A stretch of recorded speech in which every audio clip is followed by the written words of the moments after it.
Matjaž Rozman, drži sicer kot pribito, da smo najučinkovitejše moštvo Prve lige Telekom Slovenije, a ne gre pozabiti, da stvari, ki jih v napadu zaključimo, začnemo že v naši obrambi, da tudi tam izgledamo dobro.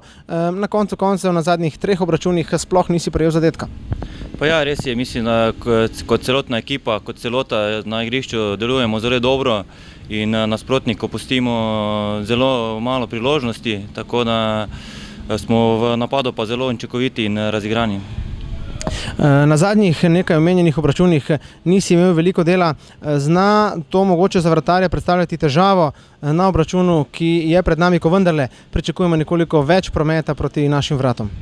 Pa mislim, da ne, kajti vsako tekmo može biti skoncentriran 90 minut in fokus mora biti vsako tekmo isti.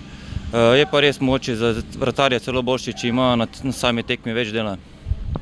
Matjaž, kaj si želiš na derbiju z Olimpijo?